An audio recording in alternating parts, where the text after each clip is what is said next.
I thought being multi-passionate was my like superpower, right? And I am multi-passionate, but that also led me to being multi-focused. And deep down, I knew the real problem was that I was trying to give each of my passions 20% of the effort that I had to give to it to 10 different things. Now, if you know anything about math, 20% of 10 different things doesn't even add up to 100%. And it was just all over the place, literally a hot mess, confusing, and just non-productive. But I had the audacity to wonder why nothing was making progress in my life. Why was nothing changing my life like I had so envisioned? And it was specifically because, girl, are you all over the place? You're multi passionate, but you're multi focused. You've become a victim of the shiny object syndrome, meaning every time something shines, you go towards it. And if something else shines brighter, instead of continuing towards what you were going towards in the first place, you then stop there and find something else, or you go down another rabbit hole, and you get so far, you get so deep to the point where you're like, enough is enough. And then you find today's video, because I've been there. I know exactly where you are, and we're going to talk about that today. And stay tuned, because by the end of this video, you're going to have a three-step process. A three-step process sounds so corporate. But I'm going to give you three things that you can do to change that, because what we're not going to do is be all over the place when we have the capacity to be great. All right. If you're returning, thank you so much for watching another video. If you're new here, my name is Spivey J, and on my channel, we talk about mindset mastery so that we can transform our lives, so that we can get more fulfillment out of this life. And if that interests you, and if you would like to support the channel, please be sure to click that subscribe button. It's just one little tap. I would truly appreciate it. All right, so what's the problem? What's wrong with being multi-passionate? First and foremost, there's nothing inherently wrong about being multi-passionate. In fact, I expect everyone to be multi-passionate, because we are multi-dimensional beings here having this experience on earth in our human meat suits, as I like to say. So of course you're going to see joy and find curiosity in multiple different things. The problem isn't the multi-passions. The problem is you have tied each of these passions to a changed future, and therefore you want all of them to happen simultaneously. There's this thing called the bottleneck, all right? Only so much water in your water bottle can come out at once. There's never, you, even if you had a bucket with a huge mouth larger than the mouth of a water bottle, all of the water or liquid inside would still not come out at one time. There is a bottleneck, even if the neck is wide. Big old neck. All right, so how do it has to come out. So think about your passions and your ideas like that. Am I saying only work on one thing at a time? Well, it depends. We have to remember we only have a maximum capacity of energy, right? Because we only have so many hours in a day and so many days in a year, and we don't even know how many years we have on this earth. So for one, we want to make sure that we enjoy them, we're healthy. So a lot of the maintaining of this human meat suit and this spirit requires a lot of energy. So with the extra energy that we have, we want to make sure to use that effort, that energetic effort, towards the things that we want to see for our future. Okay, so what are we going to do, girl? I like this, I like that, these are unrelated. All right.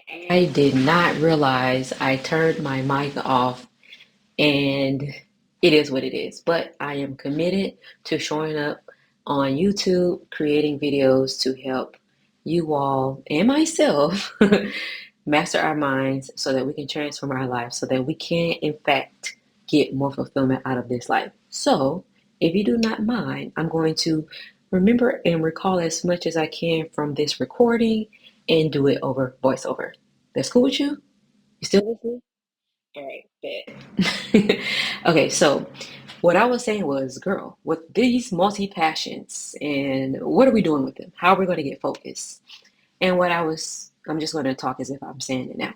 So, girl, what are we doing with these multi passions? So, I think the first issue, I don't want to call it an issue, but I think the first hiccup that's overcomable is the fact that we are trying to commingle all of our passions with the many ways that we can make money and make a living. Okay. And I think that's where I drew the line, because I saw that's kind of ineffective. For most passions, it's kind of ineffective. I think the way you make a money and make a living is using your natural gifts, right? Doing the things that you are naturally strong at, that if you were to be coached on, advised through, or upskilled, you would literally be one of one. I think if we keep our how we make a living and how we make money to that category, then we will have time for our passions. Now, if your passion has so happened to be a part of the I'm strong at this can make me a living, and it has made you a living, and you are one of one, then you have the perfect combination. But for most people, our passions are usually things that we are curious about learning more about, or just things we want to try, or things that we have tried before and we may not be the best, but that doesn't mean we should quit, right? So with that being the most common for most people, I think you should have your passions in one category and separate that from how you make money. All right, so I think that will probably cut your list in half. You will then have a much smaller I'm passionate about everything list. I can't focus on everything list.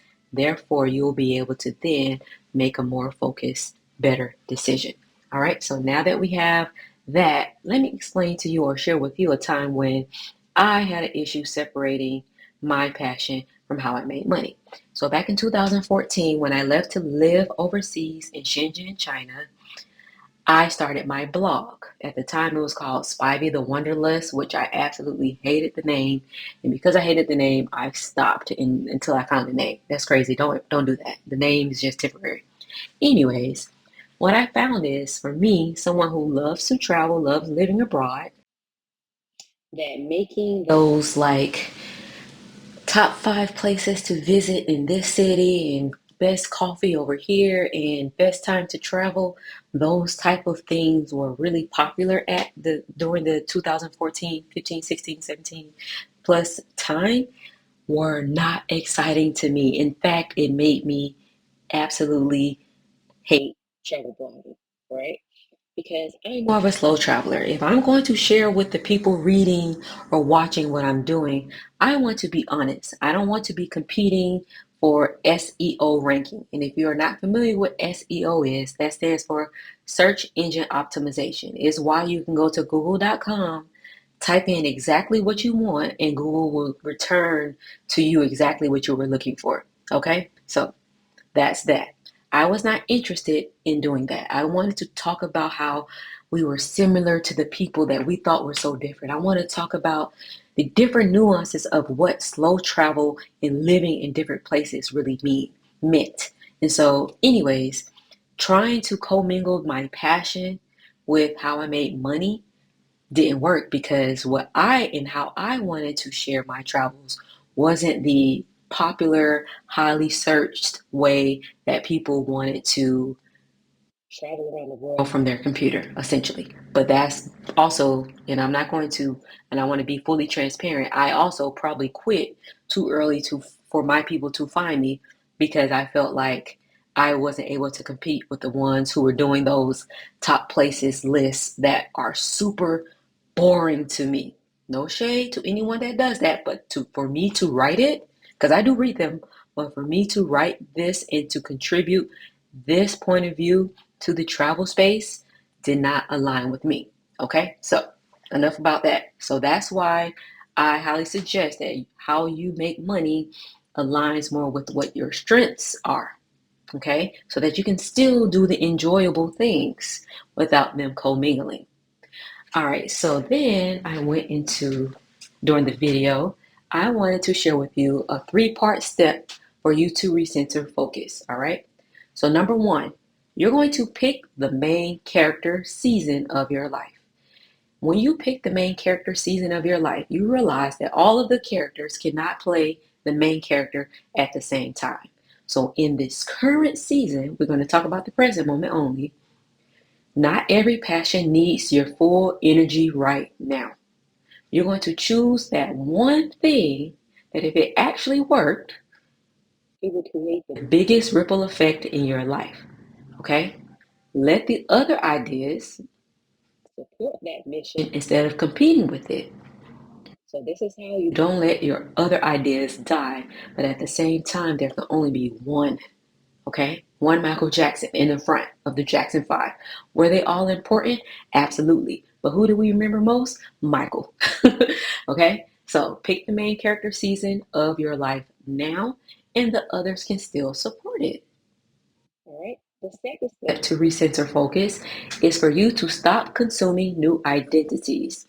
Okay. I literally just deleted Instagram and Threads. I didn't delete my account, but I deleted my access to them from my phone and from my iPad.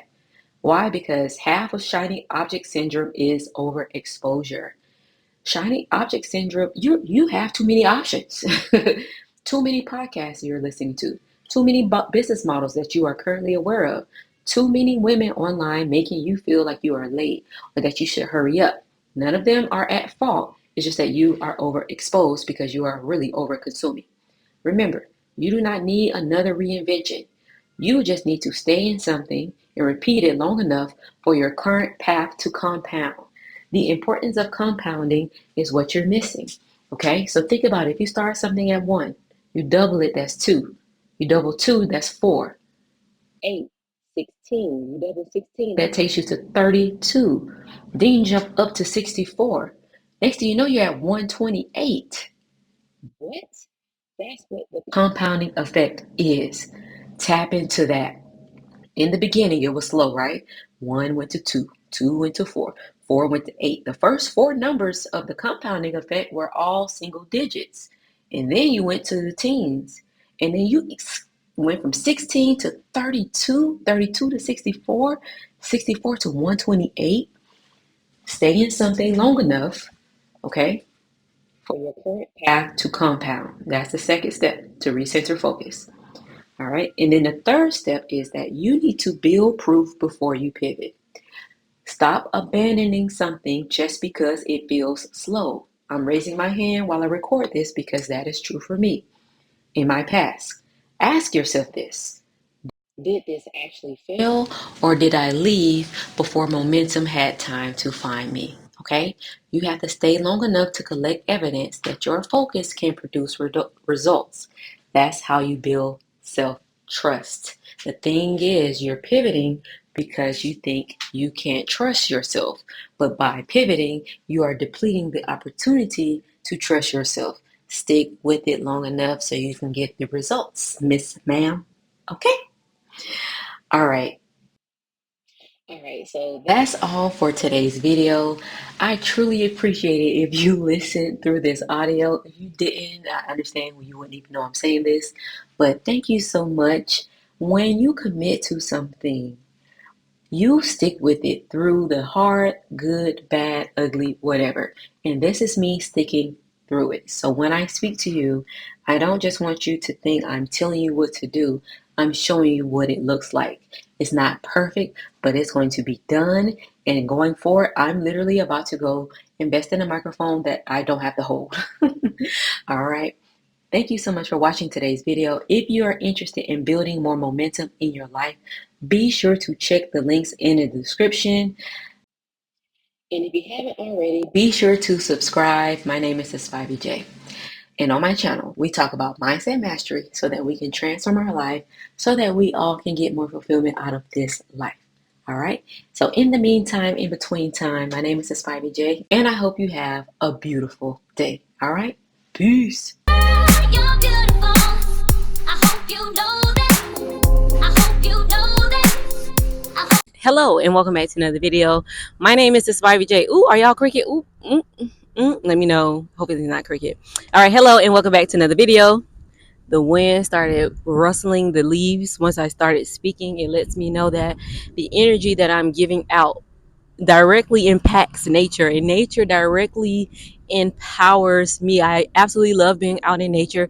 It's one of the most powerful places to be, especially when you ground, when you eat whole foods that God created for us to eat, from the berries, the herbs, the flowers, the birds, berries, the herbs, the flowers, the birds, not the chickens and the turkeys. I mean the birds chirping, but also the chicken and the turkey. Okay.